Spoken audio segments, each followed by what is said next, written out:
Hello दोस्तों, मैं अमोल उपाध्याय स्वागत करता हूं मेरे YouTube चैनल अनुभव ज़िंदगी के में। क्या आप जानते हैं, जब हमें कोई काम करना पड़ता है तो वो बहुत कठिन लगता है, और जब हम कोई काम करना चाहते हैं तो वो इजी हो जाता है। एक दिन मैं अपनी ट्यूशन क्लास में बैठा हुआ था, मार्क्स कम आए थे और थोड़ा उदास भी था। तो वहाँ पर बैठे हुए सर मेरे पास में आके पूछते हैं कि क्या हुआ आपको। मैंने बड़ी मायूसी से जवाब दिया कि हर बार मेरे मार्क्स कम आते हैं, मेरे दोस्त जो हैं वो मुझसे आगे निकल जाते हैं और मैं पीछे रह जाता हूँ। तो मेरे सर भी स्माइल करते हुए उन्होंने बोला कि तब तो तुम्हें उनका रिस्पेक्ट करना चाहिए, तुम्हें उस डिफरेंस के लिए तुम्हें उनको धन्यवाद देना चाहिए। मैंने बड़ा आश्चर्य से पूछा कि धन्यवाद क्यों, क्योंकि वो तो मेरे कॉम्पिटिटर हैं।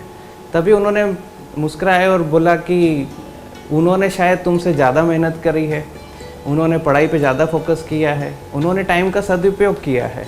तो वो तुम्हें ये सिखा रहे हैं कि सफलता के लिए तुम्हें क्या करने की ज़रूरत है। जीवन में आगे बढ़ने का एक ही गुरु मंत्र है, और वो है खुद पर काम करना, आत्मविश्लेषण करना। अगर आपसे कोई आगे बढ़ता है, आगे निकलता है, तो इसका मतलब यह है कि उसने शायद आपसे ज़्यादा मेहनत करी है, आपसे ज़्यादा प्रैक्टिस करी है, समय का सदुपयोग उसने ज़्यादा किया है। तो इस बात को हम अगर समझते हैं, अगर इसको दूसरे शब्दों में किया जाए तो शायद ऐसा हो सकता है कि आपके किसी काम करने के तरीके में कोई गलती हो सकती है, उसे सीखने में या समझने में आप असमर्थ रहते हैं, या आपके अनुशासन या डेडिकेशन में शायद कमी हो सकती है। और इस बात का सबसे बड़ा उदाहरण है एकलव्य। एकलव्य और अर्जुन का अगर तुलना की जाए, जो डिफरेंस की बात की जाए, तो अर्जुन जो था राजघराने से थे और एकलव्य जो थे वो गरीब परिवार से थे। अर्जुन एक अच्छे धनुर्धर थे और एकलव्य भी एक अच्छा धनुर्धर था। बट अगर किसी रीज़न से उन्हें गुरु द्रोणाचार्य की शिक्षा नहीं मिल पाई, मगर उन्होंने खुद के ऊपर भरोसा किया, उन्होंने खुद के ऊपर काम किया और उन्होंने गुरु की प्रतिमा मिट्टी की बनाकर और उसके आगे प्रैक्टिस किया और अपने आप को प्रूव किया कि अगर आप किसी काम को डेडिकेटेड हैं तो वो काम हमेशा ज़िंदगी में आसान हो सकता है। और वो जो डिफरेंस है, अगर एकलव्य चाहते तो शायद वो दोषारोपण करके बच सकते थे कि वो तो राजघराने के पास है, उनके पास फैसिलिटीज़ हैं, मेरे पास फैसिलिटीज़ नहीं हैं। तो ये सब चीज़ें जो है वो एक तरह का एक्सक्यूज़ है। तो बेटर कि क्यों ना हम जो डिफरेंसेस हैं उसका रेस्पेक्ट करें, मगर अपने ऊपर या हमारे ऊपर हमारे साथ क्या क्वालिटीज़ जुड़ी हुई है उसके ऊपर हम लोग ध्यान दें। इसलिए मैं तुम्हें समझाना चाहता हूँ कि डिफरेंसेस तो ज़िंदगी में रहने ही वाले हैं और तुम्हें आगे भी डिफरेंसेस मिलने ही वाले हैं। आज भी परिवार के साथ में डिफरेंसेस होते हैं, दोस्तों के साथ डिफरेंसेस होते हैं, और शायद कॉम्पिटिटर भी जो तुम्हारे साथ पढ़ते हैं वो भी शायद तुमसे आगे निकलेंगे। फ्यूचर में तुम्हारे जॉब में कहीं कोई आगे निकलेगा, कभी कोई ज़्यादा किसी के पास पैसा होगा। हर एक चीज़ का अपना एक तुलना करना मेरे हिसाब से शायद गलत है। तो क्यों ना अपने आप के साथ में जस्टिस किया जाए, अपने ऊपर काम किया जाए, अपने आप को इम्प्रूव किया जाए।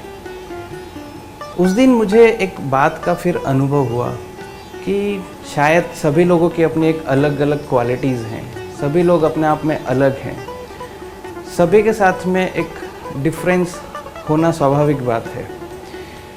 और एक अच्छा संगीत भी तभी बनता है जब अलग अलग इंस्ट्रूमेंट्स साथ में मिलकर बजाए जाते हैं। ठीक है, सो हमें इस बात को समझना होगा कि जब हमें कोई लकीर खींची जाती है और कहा जाता है कि इसे बिना मिटाए और बिना उसे क्रॉस किए हुए आप उसको छोटा करना है, तब शायद हम उस लकीर के पास में एक बड़ी लकीर खींच देते हैं, जिससे वो लकीर जो है वो ऑटोमेटिकली छोटी लगने लगती है।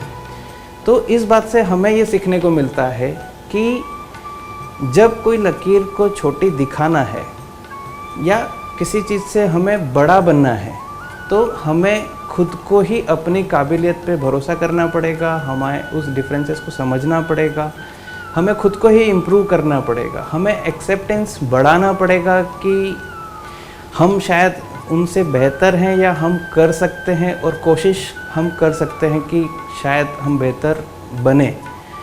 सो दोस्तों, मैं भी आशा करता हूँ कि आप भी अपने जीवन में तुलना करने की बजाय एक पॉजिटिव लाइन अपने खींच पाएंगे और उस लाइन को शायद एक माध्यम बनाकर बिना किसी के साथ तुलना किए आप अपने आप पे खुद के ऊपर भी काम करना ज़्यादा पसंद करेंगे। और जब आप खुद के ऊपर भरोसा करते हैं, जब खुद के ऊपर काम करते हैं, तो शायद हमारी दुनिया ही कुछ अलग होती है। सो दोस्तों, आशा करता हूँ आपको मेरा ये सब्जेक्ट पसंद आया होगा। तो आप प्लीज़ लाइक करना, सब्सक्राइब करना, शेयर करना और कमेंट करना ना भूलें। धन्यवाद।